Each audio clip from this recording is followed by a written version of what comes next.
اعوذ باللہ من الشیطان الرجیم بسم اللہ الرحمن الرحیم ومن اہل الكتاب من ان تأمنه بقنطار يؤده إليك ومنهم من إن تأمنه بدينار لا يؤديه إليك إلا ما دمت عليه قائما ذلك بأنهم قالوا ليس علينا في الأميين سبيل ويقولون على الله الكذب وهم يعلمون بلى من أوفى بعهده واتقى فإن الله يحب المتقين صدق اللہ العظیم۔ اس سے پہلے بھی اہل کتاب کا ذکر تھا اور اب بھی اہل کتاب کا ہی ذکر ہے۔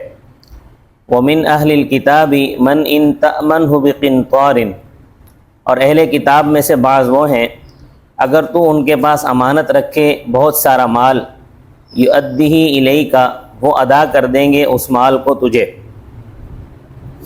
جیسے حضرت عبداللہ بن سلام رضی اللہ تعالیٰ عنہ، تفسیر اور احادیث کی کتابوں میں آتا ہے کہ ایک مسافر آیا جو کہ تاجر تھا، اس کے پاس 1200 اوقیہ سونا تھا۔ ایک اوقیہ 40 درہم کا ہوتا ہے اور ایک درہم 3.5 ماشا کا ہوتا ہے، تو اس وقت کے لحاظ سے یہ ایک بہت بڑی رقم بنتی تھی، آج کے تقریباً 10-12 لاکھ روپے بنتے تھے۔ اس تاجر نے حضرت عبداللہ بن سلام رضی اللہ تعالیٰ عنہ کو دیکھا کہ شریف آدمی ہے، تو ان کو الگ بلایا اور کہنے لگا کہ میں مسافر ہوں اور تاجر ہوں، میرے پاس کچھ رقم ہے، میں تمہارے پاس امانت رکھنا چاہتا ہوں، جب میں واپس جانے لگوں گا تو میں واپس لے لوں گا۔ تو حضرت عبداللہ بن سلام نے فرمایا کہ ٹھیک ہے، رکھ دو۔ وہ شخص سونا بغیر کسی گواہ کے اور بغیر کسی تحریر کے حضرت عبداللہ بن سلام کے پاس امانت رکھ کر چلا گیا۔ جو کام اس نے کرنے تھے اس نے وہ کام کیے، اور کچھ عرصے بعد واپس آیا حضرت عبداللہ بن سلام کے پاس اور کہنے لگا کہ اب میں واپس گھر جانا چاہتا ہوں اور میں نے تمہارے پاس جو امانت رکھی تھی وہ مجھے واپس کر دیں۔ حضرت عبداللہ ابن سلام رضی اللہ تعالیٰ عنہ اس وقت تک مسلمان نہیں ہوئے تھے، یہودی تھے، مگر فطرت سلیمہ اور نیک طبیعت کے مالک تھے۔ انہوں نے سارا سونا لا کر اس کے حوالے کر دیا جو اس کا سونا تھا۔ اب اتنی بڑی رقم کا سونا اور اس پر کوئی گواہ نہیں، کوئی تحریر نہیں، مگر دیانتداری بڑی چیز ہے۔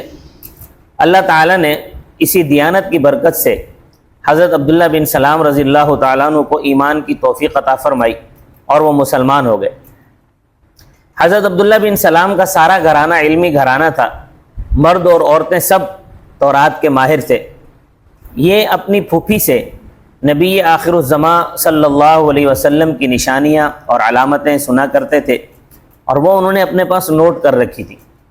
تو آن صلی اللہ علیہ وسلم جب مدینہ طیبہ تشریف لائے تو حضرت عبداللہ بن سلام آپ صلی اللہ علیہ وسلم سے ملنے کے لیے مدینہ پہنچ گئے۔ تو پہلی مجلس میں انہوں نے حضرت صلی اللہ علیہ وسلم کی تقریر سنی۔ حضرت صلی اللہ علیہ وسلم نے فرمایا، لوگو اللہ کے بندے بن جاؤ، افشوا السلام بینکم، آپس میں سلام کو عام کرو، یعنی ایک دوسرے کو کثرت کے ساتھ سلام کرو گے تو آپس میں ربط اور تعلق پیدا ہوگا۔ اطعموا الطعام، جن کو رب تعالیٰ نے مال کی توفیق عطا فرمائی ہے وہ غریبوں اور یتیموں کو، مسکینوں کو کھانا کھلائیں۔ وصلوا باللیل والناس نیام، راتوں کو اٹھ اٹھ کر نمازیں پڑھا کرو اس حال میں کہ لوگ سوئے ہوئے ہوں۔ ولین الکلام، اور گفتگو کرو نرمی کے ساتھ، سختی نہ کرو۔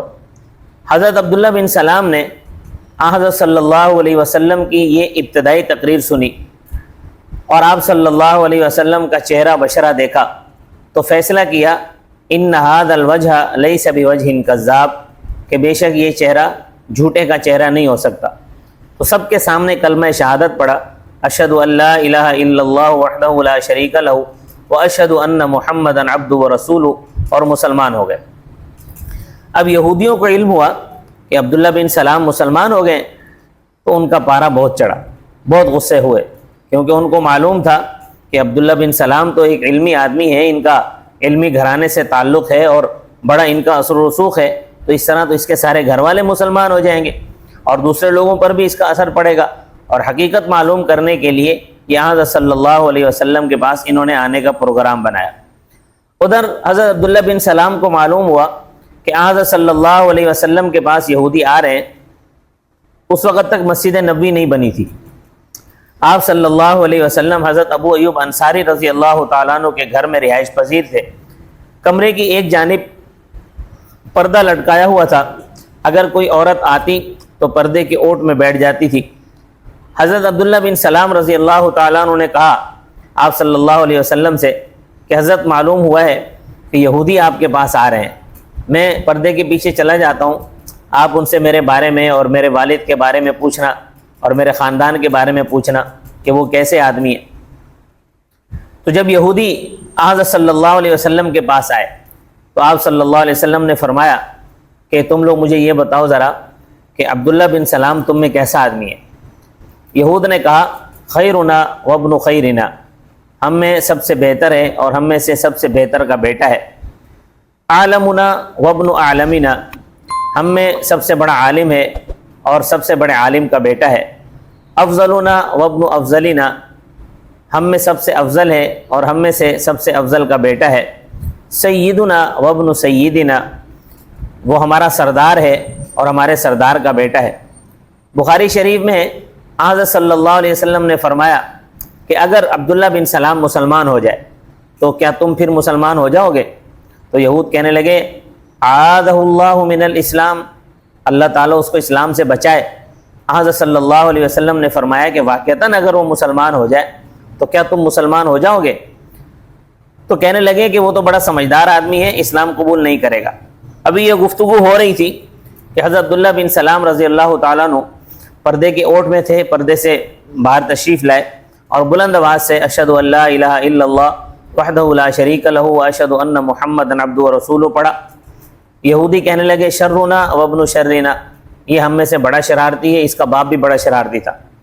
اب اس سے اندازہ کرو کہ یہودی مجلس وہی ہے، وقت بھی وہی ہے، لوگ بھی وہی ہیں جو ابھی تعریف کر رہے تھے، اور کس طرح وہ لوگ بدلے اور انہوں نے فوراً عبداللہ ابن سلام رضی اللہ تعالیٰ عنہ کو شریر بھی بنا دیا۔ حضرت عبداللہ ابن سلام چونکہ مضبوط آدمی تھے، انہوں نے ان کی کوئی پرواہ نہیں کی۔ حدیث پاک میں آتا ہے المؤمن القوی خیر من المؤمن الضعیف، کہ تگڑا مومن بہتر ہے کمزور مومن سے، کیونکہ مضبوط ہوگا تو خود بھی ایمان پر قائم رہے گا اور دوسروں کا بھی خیال رکھے گا۔ لیکن ویسے اللہ تعالیٰ تمام مومنوں کی قدر کرتا ہے، مگر المؤمن القوی احب الی اللہ من المؤمن الضعیف، طاقتور مومن محبوب ہے اللہ تعالیٰ کے ہاں کمزور مومن سے۔ تو حضرت عبداللہ بن سلام رضی اللہ تعالیٰ عنہ اسلام سے پہلے بھی بڑے دیانتدار تھے، اہل کتاب میں بڑے بڑے بددیانت بھی تھے۔ چنانچہ اللہ تعالیٰ فرماتے ہیں وَمِنْهُمْ مَنْ إِن تَأْمَنْهُ بِدِينَارٍ، اور ان اہل کتاب میں سے وہ بھی ہیں اگر تو اس کے پاس امانت رکھے صرف 1 دینار، لا يؤديه إليك، نہیں ادا کرے گا وہ اس دینار کو تجھے، إِلَّا مَا دُمْتَ عَلَيْهِ قَائِمًا، مگر جب تک قائم رہے تو اس پر کھڑا۔ یہاں ایک اور واقعہ کا بیان ہے۔ ایک اور شخص تھا مدینہ طیبہ میں، یہودیوں کا ایک بڑا پیر اور مولوی تھا، جس کا نام تھا فخاس بن عازورہ۔ یہ وضاقتہ اور شکل و صورت کے اعتبار سے بڑا بزرگ تھا، اور اس کی شکل ایسی تھی کہ دیکھتے ہی آدمی کو شبہ پڑتا تھا کہ حضرت خضر علیہ السلام یہی ہے، اور گفتگو کا انداز اس کا ایسا تھا کہ لوگ بڑے شوق سے سنتے تھے۔ قریش کے خاندان کا ایک مسافر مدینہ طیبہ آیا تو فخاس کو اس نے شکل و صورت سے بڑا بزرگ خیال کیا، تو بڑا بزرگ خیال کر کے وہ اس کے پاس چلا گیا، اور اس وقت فخاس کے شاگرد اور اس کے مرید بھی اس کے ارد گرد بیٹھے ہوئے تھے۔ اس مسافر نے کہا کہ میں غریب آدمی ہوں، میرے چھوٹے چھوٹے بچے ہیں، یہ میرے پاس 1 دینار ہے، اس دینار کو میں تمہارے پاس امانت رکھتا ہوں، جب میں واپس گھر جاؤں گا تو تم سے لے کر چلا جاؤں گا۔ تو اس نے کہا ٹھیک ہے میرے پاس رکھوا دو۔ اس نے فخاس کو وہ 1 دینار دے دیا۔ اب وہ مسافر گیا اپنے کام وغیرہ کر کے، جب کچھ عرصے بعد واپس آیا اور فخاس سے اس نے اپنا دینار طلب کیا۔ فخاس نے جب یہ دینار لیا تھا تو اس وقت اس کے شاگرد اور اس کے مرید بھی اس کے پاس موجود تھے۔ اب جب یہ مسافر واپس آیا تو اس نے کہا کہ میرا اب گھر جانے کا ارادہ ہے، لہٰذا میں نے آپ کے پاس جو دینار رکھوایا تھا امانت کے طور پر وہ مجھے واپس دے دو۔ فخاس نے اس مسافر کو گھور کر دیکھا، کہنے لگا کون سا دینار؟ تو نے کون سی امانت میرے پاس رکھوائی تھی؟ خام خواہ تو بزرگوں پر بہتان درازی کرتا ہے، تہمت لگاتا ہے، دوڑ جا یہاں سے۔ اس کو جھڑک دیا۔ اب وہ بیچارہ باہر چلا گیا۔ اب یہ جو شاگرد اور مرید اس کے پاس بیٹھے تھے، انہوں نے فخاذ سے کہا کہ حضرت اس نے 1 دینار تمہارے پاس امانت رکھوایا تھا، ہم بھی یہاں موجود تھے، آپ شاید بھول گئے ہیں۔ تو فخاذ کہنے لگا اس بات کو چھوڑو، یہ ان پڑھ لوگ ہیں، ہم نے فیسیں دے کر تعلیم حاصل کی ہے، ان کا مال کھانا ہمارے لیے جائز ہے، یہ تو ہمارے گدھے ہیں، جس طرح چاہو ان پر سواری کر لو۔ اس طرح اس نے جو ہے وہ دینار ہضم کرنے کی کوشش کی۔ تو فخاذ کے مریدوں میں سے ایک کوئی تجربہ کار آدمی تھا، وہ اس مسافر کے پاس گیا اور کہا کہ یہ ہمارے پیر صاحب ہیں، ان کو میں جانتا ہوں، ان سے دینار کس طرح نکلوانا ہے یہ میں تمہیں ترکیب بتا دیتا ہوں، اس طرح کرو تو تمہیں دینار مل جائے گا۔ تو اس نے جا کر اس نے کہا کہ آپ اس کے پاس چلے جاؤ اور اس کو کہو کہ اللہ کی قسم میرا دینار واپس کر دو، ورنہ میں مدینہ کی گلیوں میں اور ہر جگہ پر شور مچاتا رہوں گا اور اعلان کروں گا کہ فخاذ جو ہے وہ میرا 1 دینار کھا گیا ہے، یہ چور ہے، یہ خائن ہے، یہ میرا 1 دینار کھا گیا ہے۔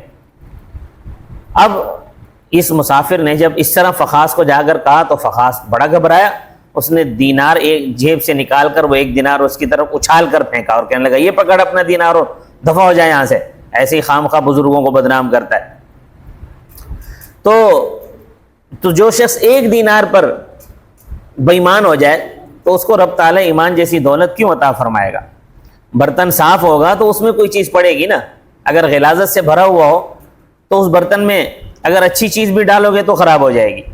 تو اس جیسوں سے امانت وہ ڈنڈے کے ساتھ ہی وصول کی جاتی ہے، کیونکہ ان کا نظریہ کیا ہے وہ بھی قرآن نے بیان کیا، فرمایا ذالک بانہم قالوا لیس علینا فی الامیین سبیل، یہ اس وجہ سے کہ بے شک انہوں نے کہا نہیں ہے ہم پر ان پڑھ لوگوں کے مال لینے میں کوئی الزام، یعنی جس طرح چاہو اور جس طریقے سے چاہو ان پڑھوں کا مال لینا ہمارے لیے درست ہے، زبردستی لے لو، دھوس سے لے لو، یا تجارت میں خیانت کر کے لے لو، دھمکی دے کر لے لو، ہر طرح سے جائز ہے۔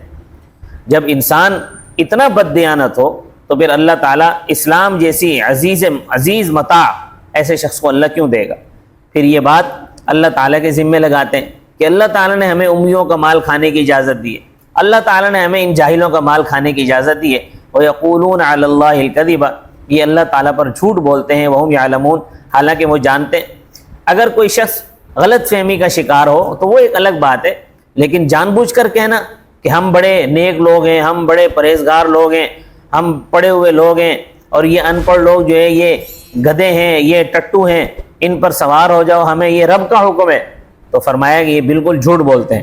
بھلا کیوں نہیں، ان پر الزام کا راستہ من اوفی بعہدہ، جو اپنا عہد پورا کرے گا، واتقی، اور اللہ تعالیٰ سے ڈرتا رہے گا۔ اللہ تعالیٰ سے ڈرتا رہے گا وہ کون؟ جیسے حضرت عبداللہ بن سلام رضی اللہ تعالیٰ عنہ، انہوں نے اپنا عہد پورا کیا، کیوں؟